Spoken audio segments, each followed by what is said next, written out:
আমরা অনেকেই হয়তো ভাবি ঘুম মানে তো শুধু বিশ্রাম, কিন্তু ঘুম যে কতটা জরুরি সেটা কি আমরা সত্যি জানি? ম্যাথিউ ওয়াকারের একটা দারুণ বই আছে, ওয়াই উই স্লিপ।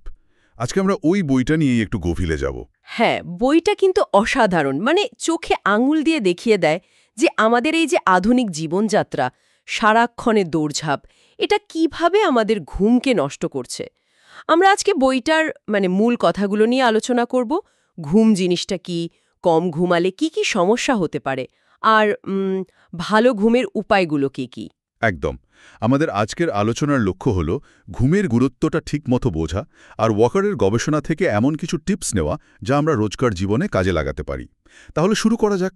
আচ্ছা, ওয়াকার তো ঘুমের দুটো প্রধান স্টেজের কথা বলেছেন, তাই না? এনআরইএম আর রেম। হ্যাঁ, ঠিক।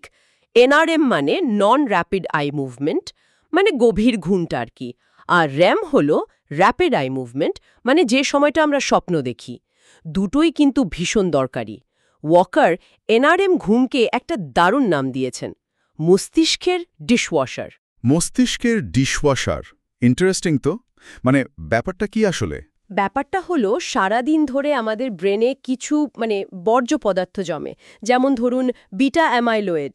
এটা কিন্তু অ্যালজাইমার রোগের সঙ্গে যুক্ত। তো এনআরইএম ঘুমের সময় মস্তিষ্ক এইসব বর্জ্য পরিষ্কার করে ফেলে। শুধু এটাই না, এই সময়ে আমাদের স্মৃতিগুলো শর্ট টার্ম থেকে লং টার্ম মেমোরিতে সেভ হয়। ও আচ্ছা, তার মানে কিছু শেখা বা মনে রাখার জন্য এই গভীর ঘুমটা একদম অপরিহার্য। আর আরইএম ঘুম, ওই যে স্বপ্নের সময়টা?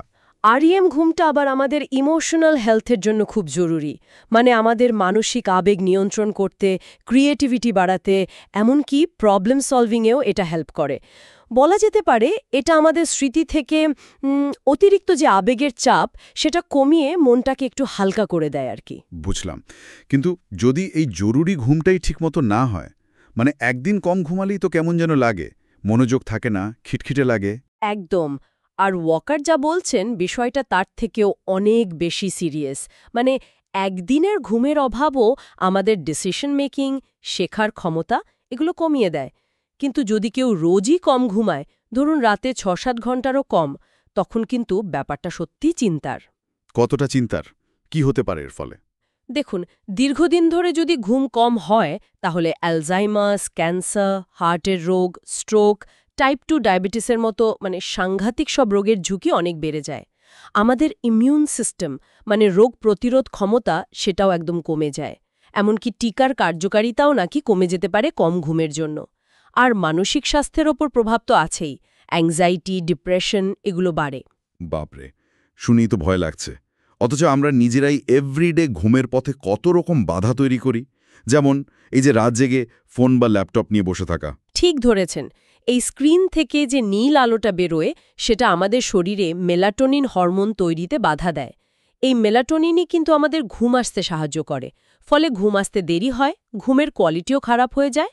আর চা, কফি বা অনেকে ঘুমানোর আগে অ্যালকোহল নেন, সেগুলোর প্রভাব কি? ক্যাফেইন আমাদের জাগিয়ে রাখে ঠিকই, কিন্তু ওয়াকার বলছেন এটা আসলে ব্রেনকে একটু ধোঁকা দেয়। অ্যাডিনোসিন বলে একটা জিনিস আমাদের শরীরে ঘুমের চাপ তৈরি করে। ক্যাফেইন সেটাকে ব্লক করে দেয়। ফলে পরে ঘুমটা ঠিকমতো হয় না। আর অ্যালকোহল, হ্যাঁ, হয়তো ঘুমিয়ে পড়তে সাহায্য করে শুরুতে, কিন্তু এটা গভীর ঘুম আর আরইএম ঘুম দুটোকেই খুব খারাপভাবে নষ্ট করে দেয়। এছাড়া কাজের চাপ বা ধরুন খুব সকালে স্কুল শুরু হওয়ার সময়, এগুলো তো আমাদের শরীরের যে স্বাভাবিক ছন্দ তার সাথে মেলে না অনেক সময়। তাহলে উপায় কি? এই অবস্থা থেকে বেরোনোর কি কোনো রাস্তা আছে? হ্যাঁ, অবশ্যই আছে। আর এটাই আসার কথা। ওয়াকার কিছু সহজ কিন্তু খুব এফেক্টিভ উপায়ের কথা বলেছেন। সবচেয়ে জরুরি হল প্রতিদিন, এমনকি ছুটির দিনেও মোটামুটি একই সময়ে ঘুমাতে যাওয়া আর ঘুম থেকে ওঠা। এটা আমাদের বডি ক্লকটাকে ঠিক রাখতে সাহায্য করে। আর শোবার ঘরটা কেমন হওয়া উচিত? সেটা হতে হবে ঠান্ডা, মোটামুটি 18 ডিগ্রি সেলসিয়াসের কাছাকাছি, অন্ধকার আর শান্ত। আর ঘুমোতে যাবার অন্তত 1 ঘন্টা আগে সব রকম স্ক্রিন, মোবাইল, ল্যাপটপ, টিভি এগুলো বন্ধ করে দেওয়া ভালো। দুপুরের পর থেকে কফি বা চা এড়ানো উচিত।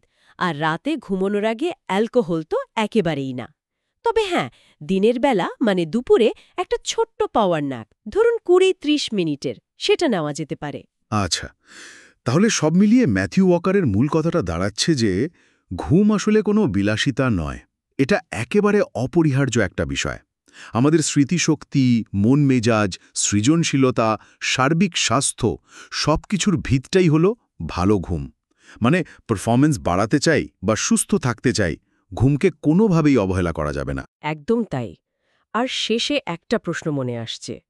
দেখুন, আমরা ব্যক্তি হিসেবে নিজেদের ঘুমের অভ্যাস হয়তো বদলাতে চেষ্টা করতে পারি, কিন্তু ওয়াকারের গবেষণা আমাদের এটাও ভাবায় যে ঘুম কি শুধুই আমাদের ব্যক্তিগত দায়িত্ব, নাকি এটা আসলে একটা বড় সামাজিক স্বাস্থ্য সমস্যা।